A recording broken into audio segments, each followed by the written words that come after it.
of the world's finest exposure of beat radio and rhythm and news this end of the pier.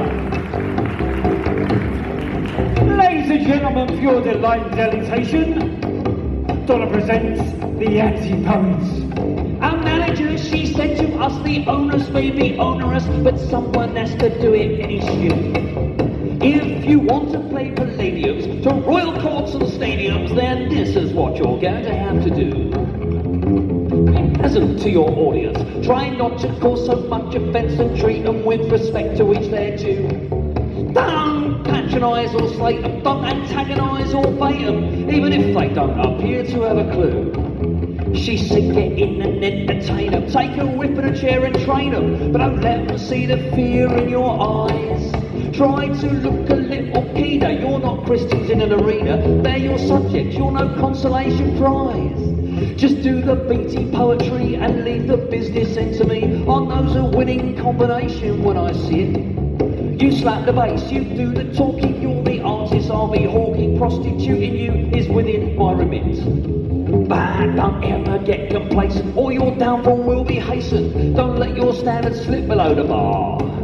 Don't shortchange, rob or cheat them, don't believe you can defeat them, because there's more of them and they know who you are.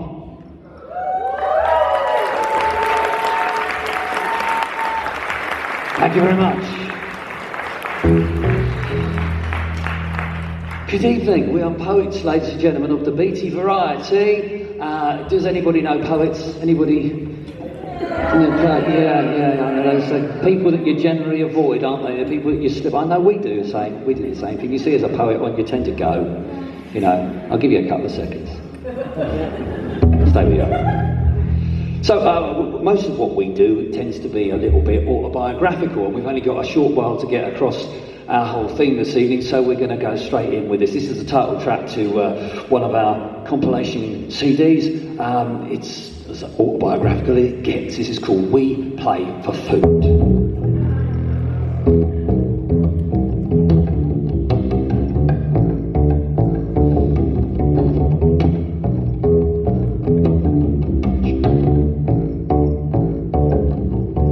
Not a lot of money in performance poetry. The medium relies upon our generosity. They think we're happy just to be here, pump our services for free, because we can't write if we're not living in abject poverty.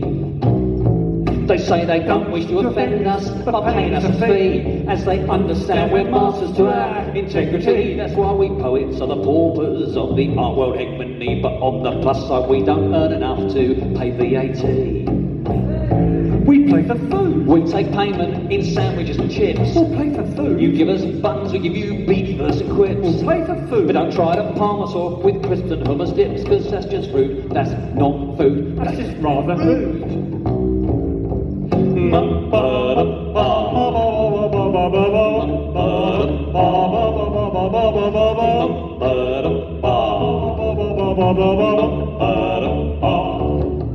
And whilst we're not averse to turning out for the odd charity, there's a limit to our selflessness and our philanthropy. We still have outgoings, expenses, a vestige of dignity. We need to clothe ourselves in velvet lace and shiny PVC. It would be different if we were a band or doing stand-up comedy. Professional entertainers to be taken seriously. They should give subsidies to poets for our incapacity. Recognise our inclination as a disability. We'll play for drinks. Stand our bar bill and we'll rant away all night. We'll play for drinks. You might regret that we got quite the appetite. Have a second. The boys are not the more polite and erudite. You'll find my drinks. We'll play for sex. It's always worth a try. We'll play for sex. If you run out of sandwiches and pie. We'll play for sex. These are your options if you find yourself cash shy. We still take checks.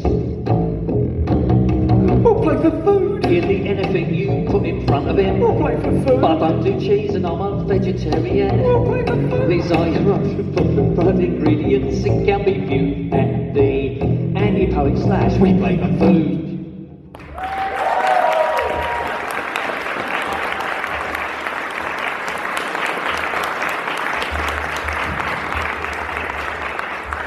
Thank you very much. There's no kids in, are there? There's no kids in. Which is a great shame, really, because this one's for kids. Has anyone here who's got any kids? Smashing it. You thought you'd leave them at home tonight, have a night out, did you? Oh, it's nice, isn't it? Or did you just mark them up, sell them on? Which was it? I wouldn't mind. Eat them. Can eat whole one. Okay. That's going to kill this then. This one is called Kids Today.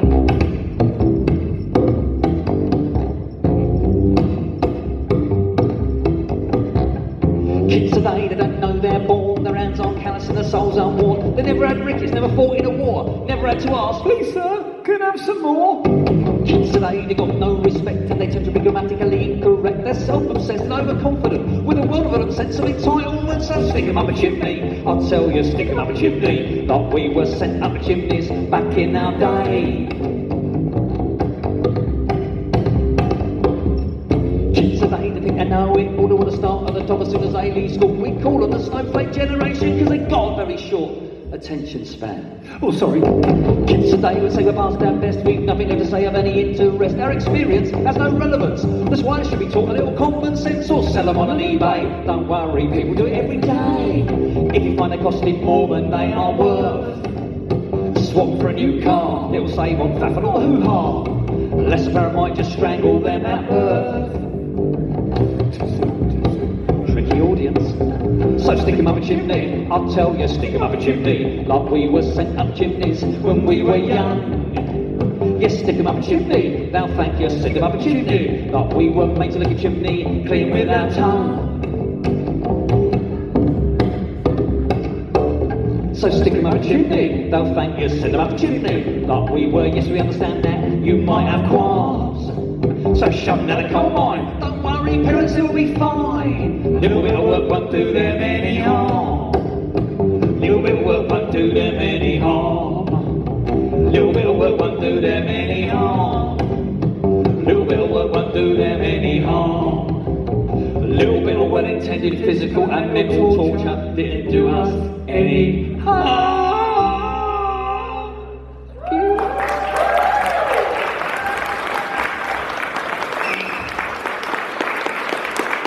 Thank you. A beaty poem about the weather. Poetry tends to be about things that a poet wants to moan about. That's really all poetry is, it's just moaning. We take it one step further and do moaning set to a bass beat. Still moaning though, isn't it? Yeah. This is about all those people who say to me in March and April, "It's supposed to be summer, innit? Where's the summer gone?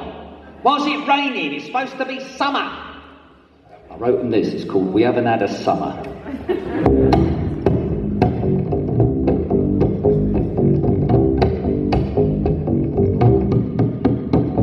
When I was a boy, we were led to believe that a year played over 4 seasons. Spring led to summer, into autumn, then winter, damp, muggy, damp again, freezing. That's not the way that they teach him today when a quarterly year is old-fashioned. It's modern, it seems, just to keep to the extremes when autumn and spring are rationed. They will say British summertime starts in the March on the day that they put the clocks forward. From that day forth, when the sour season on, we expect nothing less than we ordered. We haven't had a summer. They're telling me in May we haven't had a summer. It's raining today. We haven't had a summer. There's a cloud in the sky. We haven't had a summer. God has sold us a lie.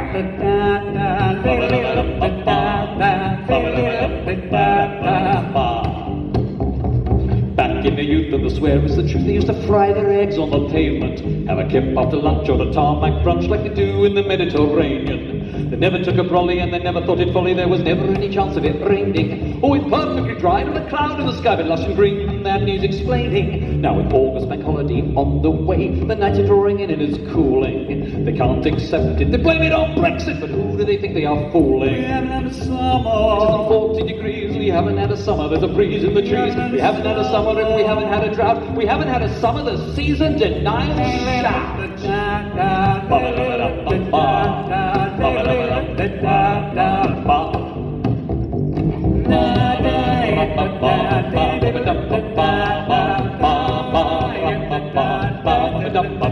We haven't had a summer. It's cloudy and grey, we haven't had a summer if it rains for a day. We haven't had a summer, there's an ice age looming. We haven't had a summer due to climate grooming. Haven't had a summer, there are storm clouds forming. Put it all down to global warming. We haven't had a summer, there's a cloud in the sky. We haven't had a summer, it's a meteorological lie.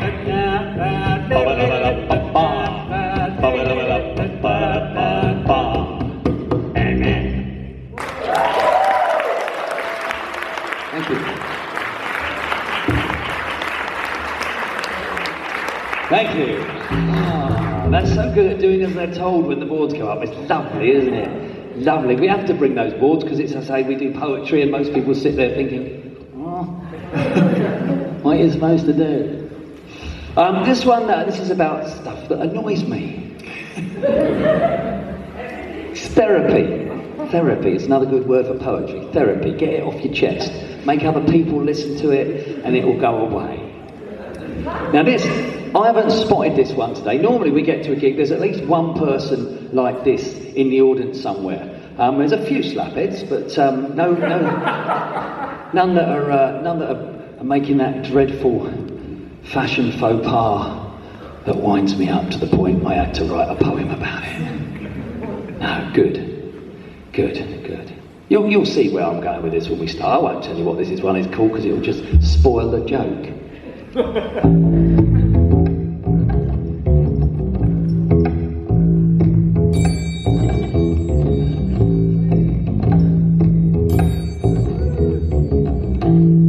That's it. There's something about a polar neck that makes me want to retch. Even though it's not me that is wearing it, I still grab at me collar and stretch. Every time I see a man in one, it's all I can do not to scream. As I imagine my throat so restricted, such reaction you may think it's strict. But you see, I've never been one to be fettered, to be bound by their woolly restraint. It's down to me claustrophobia, a gimp in a mask I ain't. But it isn't just that offends me. It isn't just that I abhor. It's the way that they look that revolts me, and I can't hold it in anymore. Anymore. You look like a penis, sir. You look like a cock. You resemble a gentleman's bell that's poking out of its sock. You've the look of a foreskin wire that hasn't been snipped. A member that's seen in a fly that hasn't been zipped. You look like a ballpoint pen that doesn't retract. A tentative torso that's scared it might be attacked. But as analogies go, if I may be so bold, you look more like a 6-foot novice afraid of the cold.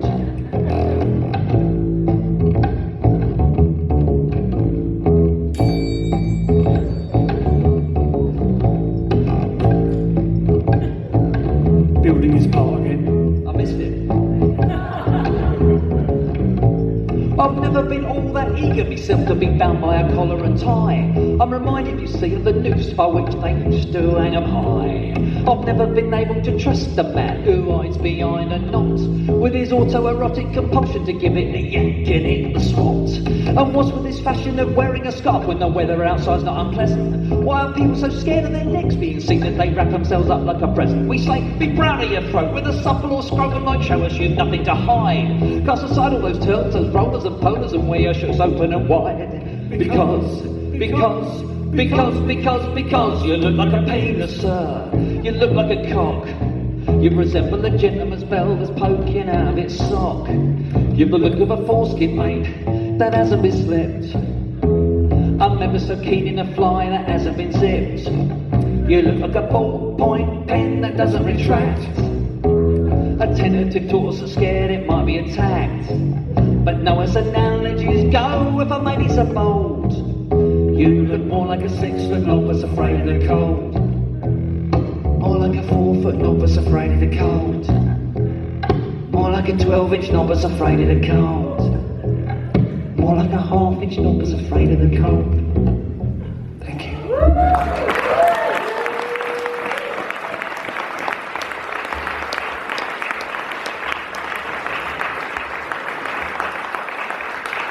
Well, that's a divider, that one, isn't it? Eh?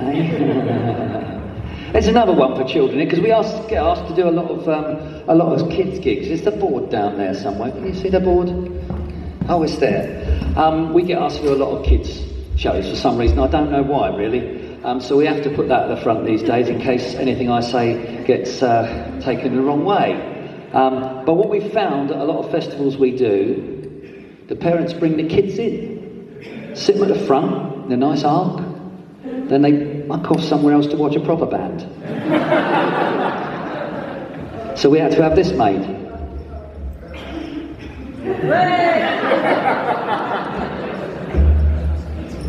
It's a true story.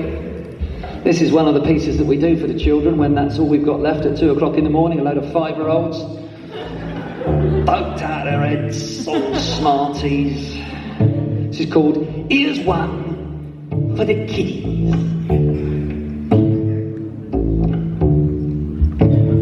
Little baby, so innocent, so new, little baby, with it all yet to go through, little baby. There's so much I must tell you, 'cause mum and dad are lying to you. That's what parents do.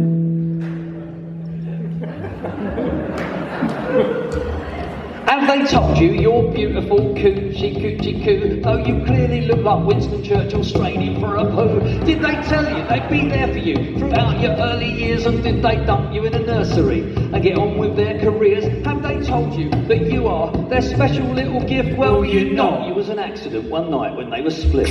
Oh, sorry, love. Here's one for the kiddies, don't believe them when they say we'll love you, whatever, even if you turn out straight. Little baby, so delicate and pure, little baby, so naive and so unsure, little baby. Listen up so you'll be sure you know bullshit when you smell it, 'cause you've so much to endure. Did they tell you that Daddy had been a naughty boy, which was why Mummy had to whip him and insert that sapaloid? Did they tell you that Mummy had a bum, which was why Daddy kissed it better and had to rub it with his thumb? What did they tell you about that Darth Vader mask you saw and what apparently was a lightsaber in Mummy's special drawers?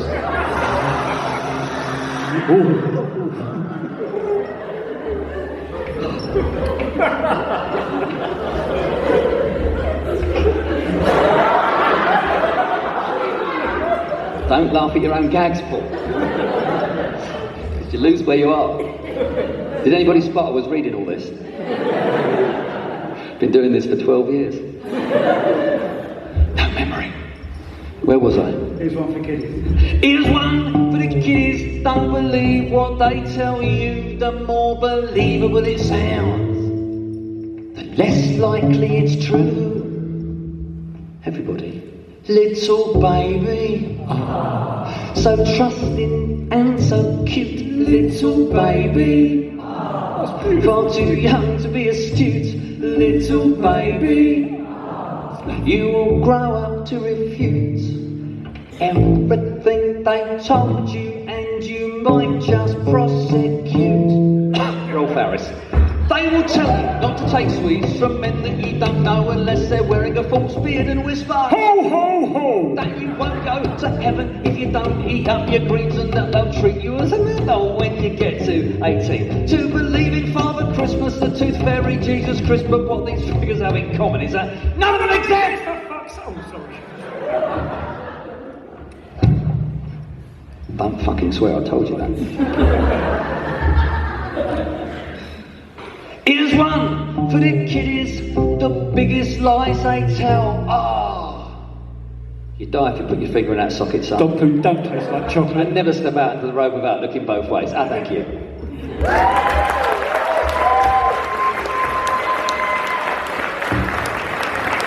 Thank you.